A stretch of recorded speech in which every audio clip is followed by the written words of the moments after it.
over to our one of our lapidary machines here and show you what we do with we grind rough grind the stone. So I'm gonna get up here, take you over here. This here is called a Cab King, and it's sold by many different tool companies. Rio Grande Jeweler Supply sells them. Kingsley North sells them. They're really good people. You can find both these companies on the internet. And this is a great machine. This is an all diamond machine. It has a 80 grit diamond wheel. They're all diamond wheels. 80 grit, 120 grit, no, 80 grit, 220 grit, 280 grit sanding wheel. This is a resin coated, sponge backed, rubber backed wheel that has give, so you can round your stone, you can push against it real well. 280. And then we go to 600 grit, then we go to 1200 grit, and then we go to 3000 grit. And then we go to polish, okay? Now what we do with these stones is we rough them out here, and always use water. Dylan and I like to always use fresh water on our lapidary equipment, and we just plumb that in, and you can just plumb it in from a faucet or what have you, and then you have a drain for your machine. So we turn on the water and turn on the water, and I grind the excess backing off the nugget, and at the same time I'll grind any excess nugget post rock off the nugget as well. Okay, and I'm going to grind the face of this down just a little bit, and this here happens to be a piece of Demali turquoise. And now what I've done is I've got this piece of stone, back stone, and I cut the backing in the shape of the stone, and then I just put a surface, brought down the stone to see, you know, where the turquoise is and the approximate shape of the stone is going to be. Okay, there's another machine that we have here. This is a Covington lapping machine. We also use this machine if we have a lot of stones. This is a flat lap, and when Dylan and I are cutting a real lot of stones, we'll rough them out on this lapping machine. And the lapping machine works basically the same way, but it's very cost effective. And what we do is we'll take the stone, this is on a stick, so I'll explain that just a second to you, but we'll take the stone and we'll take it like this and rough it out. Okay, all right. Okay, once we have the stone roughed out, and I'm not using the same stone because we've kind of we're in the process of cutting a bunch of Bisbee turquoise for the Tucson Gem and Mineral Show, so we're kind of on the fly here a little bit. So there's two ways that we like to put stones on sticks. The old way is with wooden dowels. You can buy this at the hardware store, dowel rod, and just cut it into like 3 or 4 inch pieces. And then you put the dowel rod with dopping wax. You can buy dopping wax at Indian Jeweler Supply, and you heat the dopping wax up, and you can heat it up like in a double boiler type pan, or they have a regular dopping wax heater. I think it's $28 or something like that, and it gets the wax hot, and it has a plate where you put the stones on, so the stones are hot, and then you just simply put the dopping stick dip it in the wax, put it on the stone, and then let it set for like 3 seconds, and then put it in cool water, and it'll cool down, and then you're ready to start cutting. The other way that Dylan and I like is we like using cement coated nails. And we use cement coated nails, and we use thick super glue, and we super glue them on the back of the stone. And we find this, we don't lose, often with the dopping wax, we'll lose the stones when we're in the grinding process. The dopping wax, the stone will give way from the dopping wax, and the stone will fall off, and we'll have to remount the stone, which we don't like. With the super glue method, we never lose the stick off the stone, so we prefer this. And a trick that we've made is we take a 2x4 and we drill a whole bunch of holes in it, and we stick the nails in a row on the 2x4, and then we put super glue on the head of each nail, and then we just simply set the back slabs on top of each nail, and we let them dry overnight. This is a piece of tortoise turquoise, and I've got it backed, and I have it on a nail. And now I'm going to show you how I cut this stone. Okay, always remember, you always use water on your lapidary stones or your diamond wheels.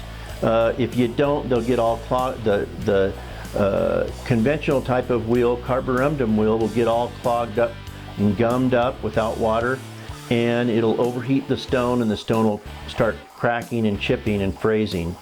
On diamond wheels, if you don't use water, the wheels will wear out almost immediately. They'll get real hot, and the diamonds will just wear right off. It'll just destroy your wheels in 1 hour of use. So water's vital.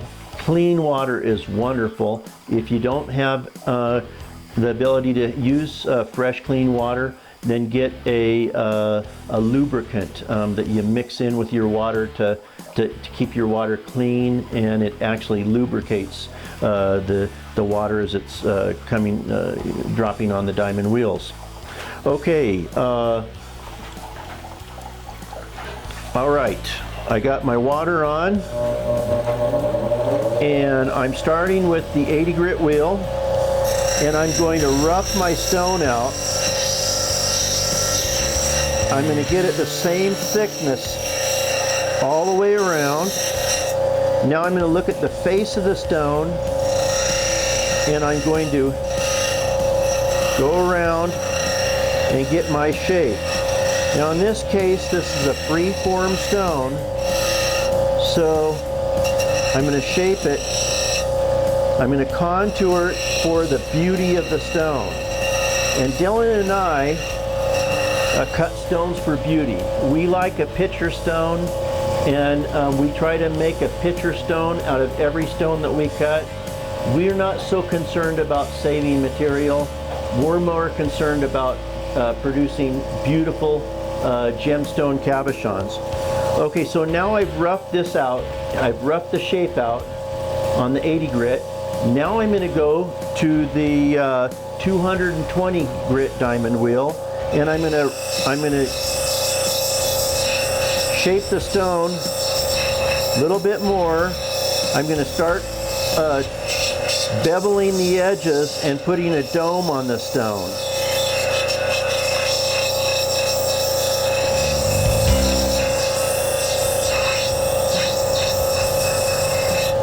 I'm going to redefine the edges. Okay, and now that's from the 220. Now I'm going to go down to the 280 sanding wheel, and I'm going to start sanding the stone, and I'm doming it. So I'm bringing all the edges down, and I'm staying pretty much off the center of the stone with the wheel. So the center of the stone is high, the edges are thinning out right now.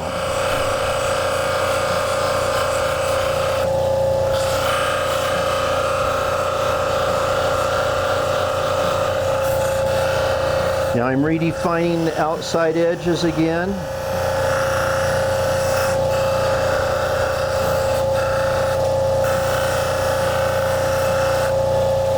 Okay, Now you can see the stones starting to take shape. Now I'm going from the 280 grit to the 600 grit wheel.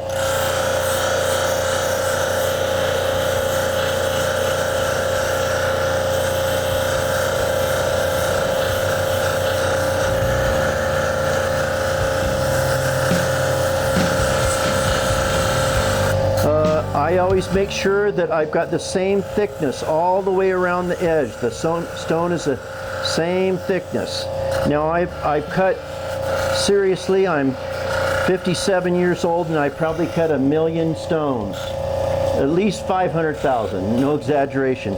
So I can do all this by hand, I can do it fast. I can cut hundreds of stones a day. But when you first start out, you just take your time and you look at it, you cut, you look at it, you cut, you look at it, you cut, until you get it where you think it's perfect in your eyes. Okay, so now we're getting it's nice and domed and getting a fine shape on it. This is red right in here, and this is very, very rare in tortoise turquoise. And so Dylan and I, we love this red in the stone, and so do our customers. So this is I'm leaving this big blotch of red in here. Okay, now I'm going to 1200 grit, and I'm going to start sanding this stone, fine sanding this stone.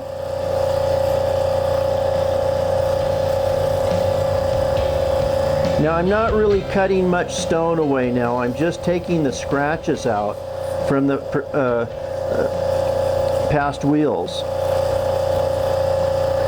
You spend a little more time on the 1200 grit because you're sanding scratches out. You're not really cutting, you're really sanding the stone. Go around all the edges, sand those very well.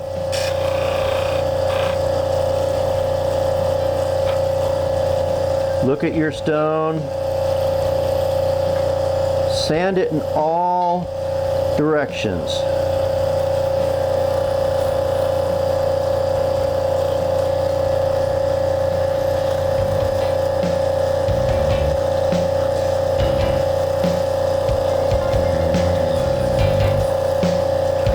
Okay, now we're getting it refined down. It's getting very smooth and nice. Now we're going to a 3000 wheel, 3000 grit. And this is going to take the final scratches out of this stone. Now if you're cutting other stones other than turquoise, your wheels might differ than mine. And actually for turquoise in general, you don't even really have to use the 3000 grit wheel. But Dylan and I use a 3000 because we like a real high shine on our stones. We like our stones about as perfect as we can cut them. And so we go all the way down to 3000 grit.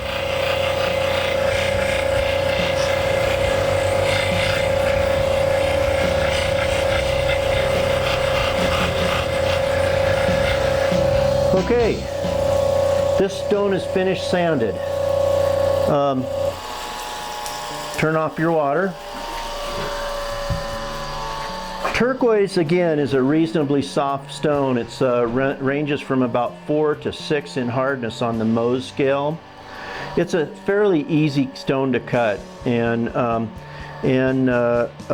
so it's reasonably quick, and it's a great stone to work with. Okay, for the final polish, there's a couple ways to go.